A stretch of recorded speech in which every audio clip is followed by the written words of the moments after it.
Thank you very much. Delighted to be here this morning. And I'd like to share with you the practice of tea as being actually part of our Dharma, And it's a very ancient tradition, and tea was alive in China well before Buddhism arrived in just after the Common Era. Yet it flourished in China, the adoption of tea and tea practices within the Buddhist tradition, very much because there was already a culture of tea in China, and it was adopted by the mystical spiritual tradition called the Tao, from the Tao Te Ching, that ancient poetic work describing the mystery of life and how to engage with the mystery of life. So the Tao very much adopted tea, both as a practice and also tea as medicine, which is still very big in China today. And so it was natural that the Buddhist tradition adopted tea in its various ways. Certainly it was a lovely refreshment and helped brighten up people's minds for those long periods of meditation. And then it soon became ceremonial, where tea started to be presented in a more ceremonial way, bringing in the aesthetics, the mindfulness, the beauty and the stillness of the service of tea. And I think all of these things attracted me to it. But for me, my journey in tea really started about 20 years ago, when a friend was traveling in China and he brought back a canister, something like this. And in it was this tea called oolong. Oolong means black dragon. And these were basically little dried up balls of tea, something like that. And I didn't know what to do with these, so I put them in a mug of hot water, and the leaves opened up, and I was entranced by this beautiful perfume and this gorgeous taste of tea. It's like nothing I'd had before. So I was instantly interested, deeply interested, and wanted to pursue what were these mysterious teas from China that I hadn't come across before, and how do they brew them. And it turned out that a friend of mine, he's currently in Adelaide, Siladasa, he was very much into tea and told me, well, you brew this particular tea in these small little pots. We call it the Gongfu style of brewing, intense control of the elements of heat and water and repetitive brewing. And that just suddenly opened the whole world of tea to me. And it soon became clear that it lends itself to a mindfulness practice where we think about what we're going to do, we set up the conditions, the tea table, however simple or elaborate we want to make it, and then we just engage with brewing our water, getting our kettle to the temperature we need for the type of tea we're going to brew, and using whichever vessel we're going to employ, whether it's the little gongfu, or we might be using a slightly larger pot with slightly different clay, which brings out certain qualities of the tea. Or if I'm serving for a large number of people, I'll go to a larger pot again using a side handle. But no matter what we do, we can be very, very, very simple. We can even brew just with a single bowl. Here's a beautiful craftsman-made bowl from a potter called Paul Davis in New South Wales. And we can simply brew by just warming the bowl as we warm a teapot, just bringing heat, the heat element, into the earthenware, beautiful glaze on it, warming up the bowl, and then we might find a loose leaf tea, big leaves. This is a lovely, lovely tea, dark tea. We call it red tea, Dian Hong. It's a red tea. The Chinese call it red because it brews to the color red, but it looks black. We call it black over here. And this tea from Yunnan is a beautiful, rich, earthy, malty flavor. And all we need to do is, once we've warmed our bowl, we just drop that water out and we place a pinch of leaves into the bowl. and bring the water to it and watch the leaves dance.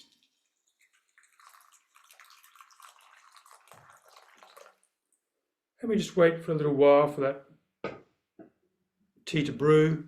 The leaves, which have been desiccated and dried, are opening up and filling, and the aroma starts to come, and I start to get engaged and absorbed into the beauty of the sight of the leaves opening, the aroma of the leaves, and the tactile appreciation of the bowl in my fingers, and holding it and watching it. Traditionally, it's often held with two hands, because when we receive something like a bowl of tea, we receive it with all of ourselves, not just half, but all of ourselves, two hands. And we can hold it near the heart, smell the beautiful aroma, and then when we feel we're ready, we can start to sip.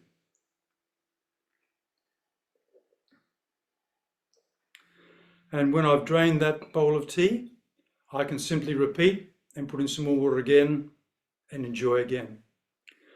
It's the advantage of these single leaf varieties of tea production.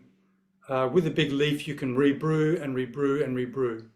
Whereas when we get the fine chopped up leaves that we get in the supermarket packets of tea, usually they give all of their flavour at once in the first brewing, and there's not much left after.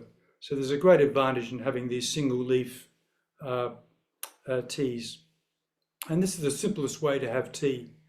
And you might choose any bowl you like, but I'd advise to have one with a step on the bottom so that you can hold it like that and not burn yourself with that hot water in the bowl. I sometimes say that tea brewed for myself as I'm making tea before meditation in the mornings, it's like the preparation for meditation that becomes a meditation in itself because of the attention, the care, the ease, and the absorption into the experience. It becomes a meditation in itself. So that transition from my lounge room or my tea room into the meditation room here is really a seamless transition on the best of days. But even if I've woken on not the best of days, I'm usually better by the time I've had my tea. I think most people experience that. And when I'm serving tea with a friend or friends, that meditation actually becomes a shared experience and more like a puja, one might say, where there's a series and a number of phases in which I produce the tea, pour the tea, and we share the tea, and we can completely circle again with the teapot after repetitive brewing.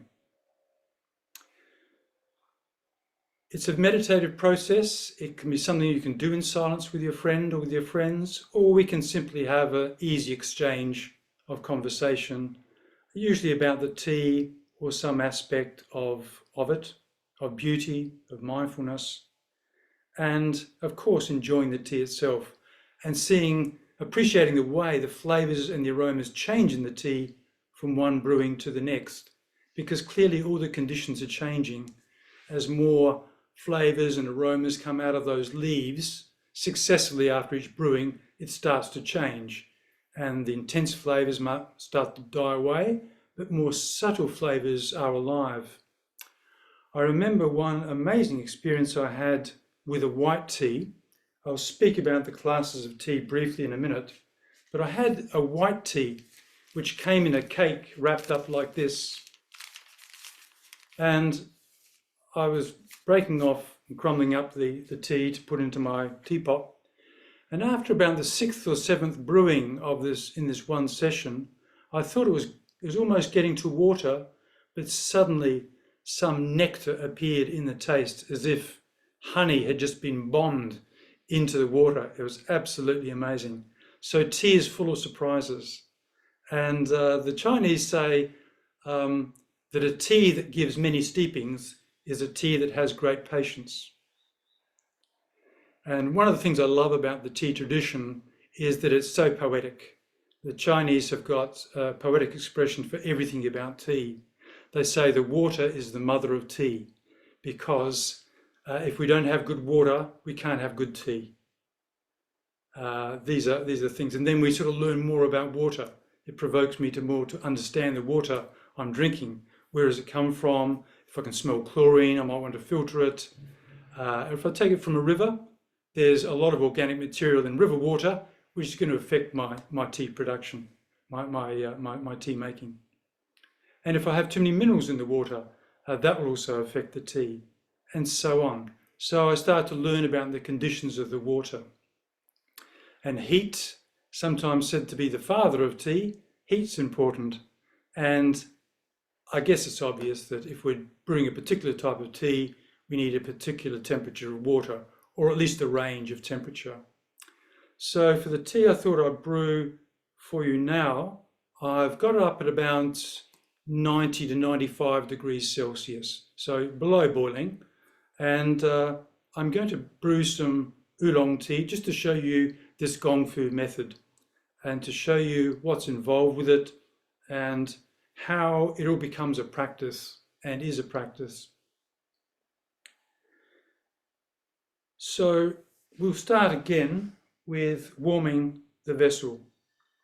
So into this little teapot goes this water. I've got a brazier down the side here, which has got a methylated spirit burner, keeping this tea at temperature. And you can see the vapor arising there.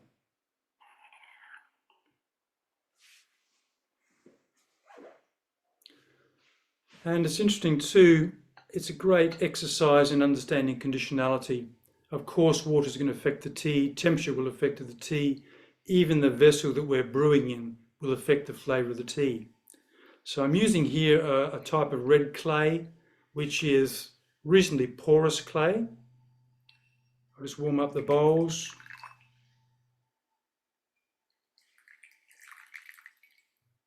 And I tend to use the same sorts of tea for the one teapot when I'm using a porous clay teapot like this, because these porous clays absorb some of the flavours of the tea, some of the particles of the tea. And of course we do wash it out after each session, but over years, a teapot can be seasoned into a particular tea. So I don't want to contaminate one tea type with another. So I wouldn't brew green tea in this one here. I use it for oolongs or the other dark teas, sometimes the reds or a pu'er tea, which is a dark fermented tea. So while those bowls are warming up, I'll now place the tea into the waiting pot. And it's said that this tea has been aged and rested. Only certain sorts of teas can be aged and stored, and this is one of them. This one's about 8 years old, this particular one. It's an oolong tea called Tea Guan Yin, named after that figure just behind my right shoulder. It's the Bodhisattva of compassion. And this is the Tea Guan Yin. So we wake up the leaves with a dash of water, pour that off, and then we put in the brewing water.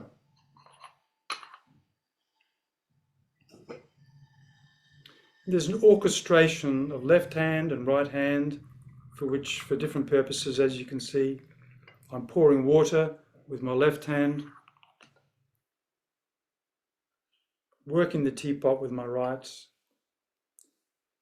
showering the teapot or perfuming the pot, keeping that temperature up and alive, allowing those rolled up tea leaves to expand and fill. And while that's brewing, I will drop the water from the warm bowls, right hand on the right side of the tea table, left hand on the left.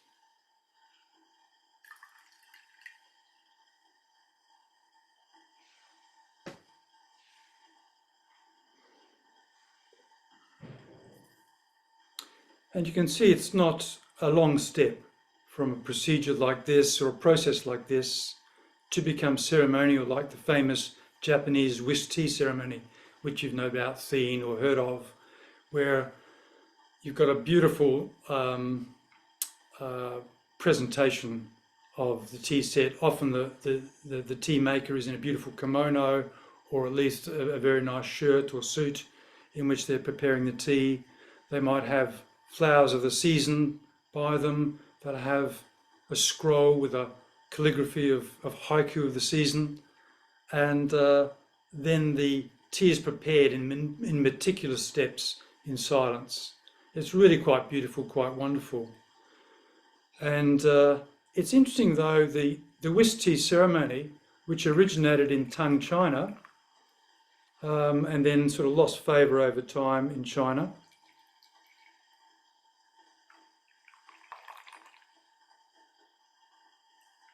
The tea itself is quite bitter because matcha, or the green tea powder, is pulverised green tea. So we're actually frothing up this pulverised green tea, drinking all of it. That means the whole leaf in powdered form. And it's actually quite bitter, quite strong.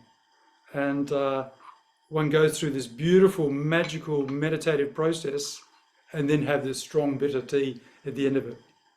Whereas in this case, this tea here now is a beautiful amber colour.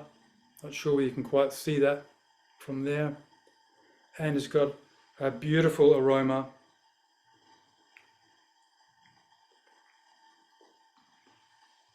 A lovely, earthy, slightly roasty taste to it, quite savoury, this particular oolong. And this will change with each step in brewing. And as part of the Gongfu method, you can see that I've released the top of the teapot very early, and I've drained all of the tea out of the pot, so to let those leaves cool down now. They've got to cool down, because when leaves are full of hot water, the chemistry is unfolding, all the flavours and aromas are being released. So if I leave hot water in there with a closed lid, that's going to stew and stew and stew until it becomes bitter. So I really won't get much joy out of subsequent brewings.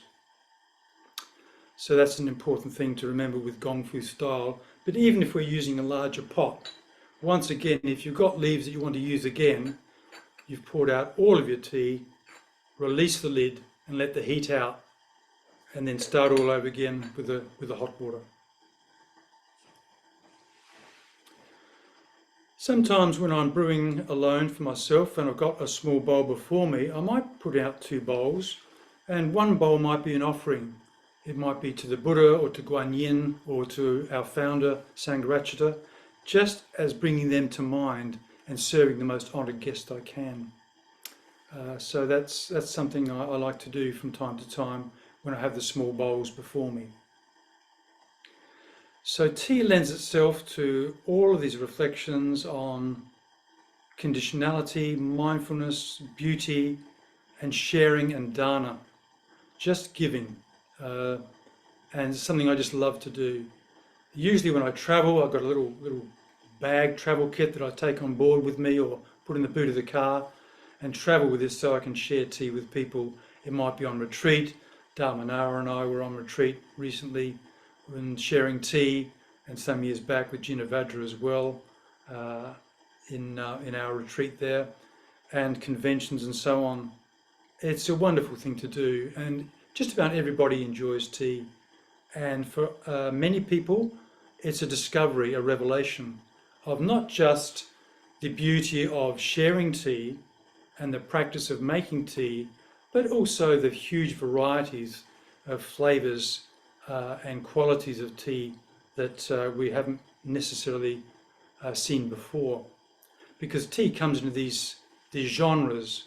We have the least processed teas like white tea, which uses the bud before it's opened of the tea from the camellia plant. Then we have green tea, most people are familiar with, and then yellow tea. And then we come into the oolong genre of teas, which I'm just using here. And then we go into more processed teas, which are the dark ones, like this red tea here, this Dian Hong. And then we go into the pu'er teas, which include fermentation as part of the process. And we learn to savour these teas, how to prepare them in their different ways to bring out all their qualities. And it's just a very, very rich life that one can share and travel with and we can share tea with people with whom we have very little in common, maybe not even a language. And I've certainly shared teas with people who don't share my language when I was travelling in India, but some Indian order members came and had tea with me. They didn't have much English and I didn't have much Hindi, but we enjoyed the tea together. So it's a really very much a place where we can come together in tea. And clearly I could have just a few guests here with this small tea table, or we could have many, and I just simply upsize and upgrade with my teaware and the number of bowls, and we can keep brewing and keep sharing. So look, I'll leave it there for the moment as the most broad brushstrokes of introduction to my world of tea and tea as Dharma. And I think there might be some breakout groups where we can just do some questions before. I'll leave that up to the host. Thank you.